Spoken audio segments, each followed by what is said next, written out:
Hey, thanks for stopping in to watch another video on my spotlight on missions. This is Chris with A Certain Sound Ministries coming to you. Our ministry's out of Knoxville, Tennessee. I do some mission work, short-term mission work, preaching, teaching, pastor training, and some chaplain work as well. Here in these next few minutes, I want to talk with you about a missionary named James Fraser. He was a missionary to China in the early 1900s. I want to share with you just a little bit about who he was, but what I really want to focus on is the importance that you can have on the mission field through prayer. And I want to share that with you, that you can make a powerful impact to those that have never heard about Jesus and build up the church in places where you don't even have to set your feet on the ground. James Fraser was born in England in the late 1800s. He was a bright young man, grew up in a good family.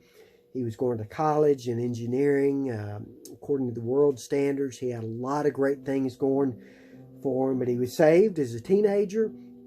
And a couple of years after he was saved, he was really challenged by somebody teaching on the Great Commission. And James took the Great Commission seriously, that he needed to go. In 1908, he applied to the China Inland Mission or thereabouts to go to China. He was actually turned down 2 times to go. One was for health reasons, but he was persistent. He didn't take that as an excuse to not go, but he got all his ducks in a row and got on the boat. And in 1908, he sailed over to southwest China and there met up with some other folks that got his feet grounded there in China. And on the way to his mission work, he didn't know very much of the Chinese language when he was there, or didn't have a lot of resources, but he set his mind to what God called him to do. He learned the Chinese language to be fluent. And while there, the Lord laid on his heart a burden for the Lisu people, the Lisu people. They were a totally unreached people group, had never heard the gospel, never heard the name of Jesus Christ. They were very steeped in demon worship, idolatry, witchcraft, maybe even some voodoo stuff. They were a very pagan people, and they really needed the gospel. James began to befriend them, to learn their language, and he even wrote, they didn't have a written alphabet. So James developed the written alphabet, and over the time of his ministry there, he translated many songs and hymns into the Lisu language, translated the Bible into their language, and they still use the Fraser alphabet in that people group over in China. But what I want to focus on here in these next few minutes is James was a young man when he went over, just 22 years of age, but reading some other great men of God, he learned and understood the power of prayer in his work. He didn't rely on his schooling. He didn't rely on his own personal qualities and traits and attributes, but he relied on the power of prayer. Not just his own prayer, but the prayers of a group of people back home. You see, James' mother was a devoted woman to God, and she was a prayer warrior, and James tapped her to lead a circle of prayer intercessors who would pray for his ministry and would really be the key to the success and the gospel being effective and taking root with the Lisu people. I want to read you some things that James wrote in his diary. Back at home, I encourage you to get his autobiography or biography and read it. Behind the Ranges, Life-Changing Story of J.O. Fraser by Geraldine Taylor. And also another one called Mountain Rain, written by Eileen Crossman. But early on, James realized the power of prayer. He said, could it be that a great work of God involving thousands of souls devolves upon our prayer life a half a world away? You see, James realized that if God was going to lead many thousands of the Lisu people to Christ, it was going to involve people half a world away back in England. Early on in his ministry, He had many defeats, many discouragements, many trying times. But he said this in his diary one day. He said, talking about the powers of darkness need to be fought. He said, I'm now setting my face like a flint. If the work seems to fail, I'm going to pray. If services, etc., fall flat, then pray still more. If months slip by with little or no result, then pray still more and get others to help you.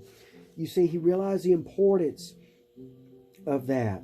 He also realized the importance of the people back home, not just praying for him and his work, but praying specifically about those things.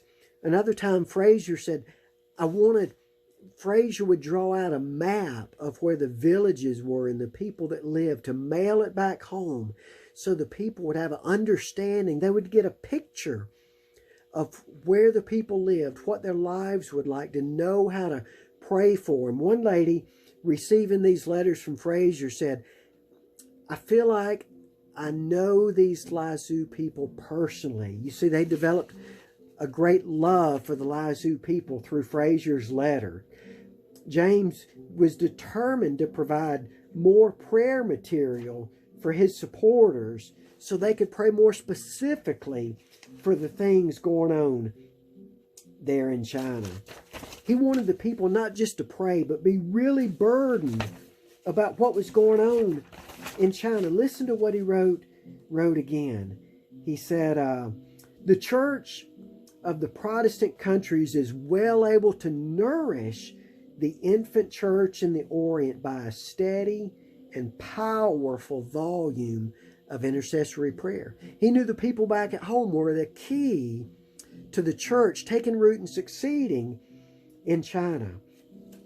He says, I'm not just asking you to give help in prayer as sort of a sideline to my ministry, but he says, I'm trying to roll the main responsibility of this prayer warfare on you. He said, you people back in England, I want you to take the burden of these people on your shoulders. I want you to wrestle with God for them. And he says, my responsibility is to keep you well informed of what's going on. Oh, my friend, I was greatly convicted by that I don't wrestle in prayer for the people that are lost, not around me, much less those that are halfway around the world, those part of the almost 3 billion people that have never heard the gospel.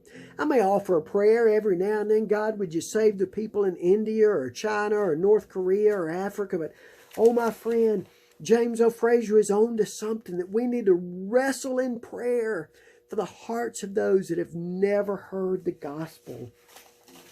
He goes on to share some other things. He said another time, many people in the mission field, were always asking for resources or money or Bibles or books or medications, and those things are good. But one time Fraser wrote, I desire the intercessory prayers more of the people back home than pure gold. You see, James knew that it was the prayers of the people who had power with God that were going to make a difference.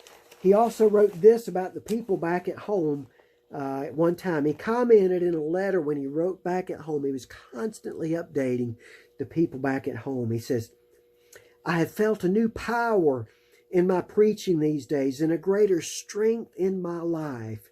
I'm sure of anything, he said, that is your prayers that have made a very real difference in my life and in my service.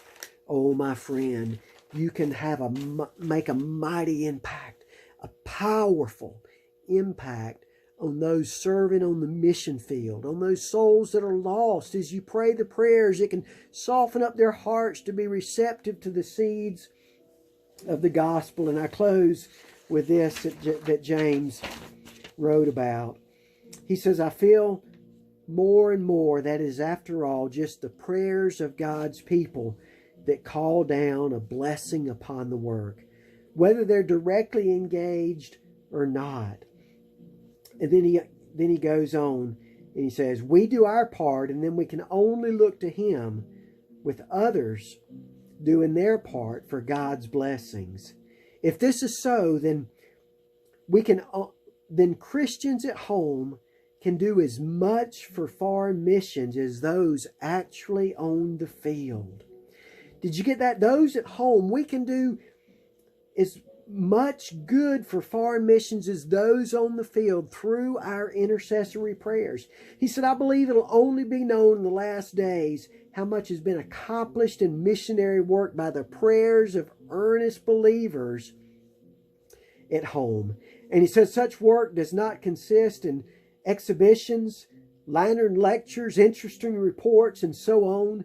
Good as they may be, they are only the fringe, not the root of the matter. He said solid, lasting missionary work is done on our knees. What I covet more than anything else is earnest, believing prayer, and a right to ask you to continue in prayer for me and the work here. Oh, my friend, if God calls you to the mission field, by all means, you prepare and you go. But God doesn't call all of us to physically go. For one reason or another, we can't go. God hasn't called us to go. We have responsibilities that we can't leave, but we can all be involved through prayer. I want to challenge you today. Will you make a personal commitment to be involved in a missionary's life somewhere overseas? Maybe it's with an unreached people group. Maybe it's in China, India, the Middle East, a Muslim country, Africa, places I'm involved in. The church is still taking root. Guatemala, Spain, the Catalan people where we work is the second least reached people group in all of Europe. I encourage you to get in touch with a missionary. Ask them what's going on. Get on their list. See what the specifics are. Don't just pray generalities and general prayers. That's good, but you pray specific for places, for streets, for names, for specific situations. And I tell you, my friend, it'll bring the greatest blessing upon your life. It's going to change the missionary's life. You're going to see people that come to know Jesus Christ. You're going to see the kingdom of Satan torn down and the kingdom of Jesus Christ expand. If you don't know a missionary, you send me your information. I will hook you up with a missionary.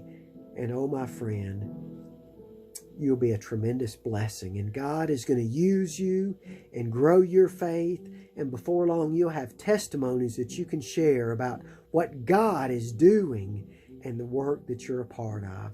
So you do it individually. Get your Sunday school class, your family, your small group, but be involved in taking the gospel to the uttermost parts of the earth through prayer and missions. Oh, and let me tell you the rest of the story. God's used James Fraser in a mighty, mighty way. The first 7 years were very dry for him. He may have had 600 believers or so after 7 years. But then the floodgates opened up. There were thousands of Lisu people that bowed the knee and confessed Jesus Christ as their Savior. He planted hundreds of churches. There was a cultural revolution that started in China, and many of the Lisu people fled to Burma and Thailand. In the midst of that persecution, they took the gospel to other places. James established many Bible schools and self-supporting work there, and now there are tens of thousands of people, Lisu people, that follow Jesus Christ because, one, James was obedient to go, but two, his mother and a circle of prayer warriors supported him. Jesus said there's no greater love than this, that a man lay down his life for his friends. What does our life consist of but our time? My friend, will you lay down a little bit of time every week for your neighbor so they could come to know Jesus Christ? If I can help you in any way, send me a message. God bless you in your ministry and your Christian life, and let's go make disciples. Goodbye.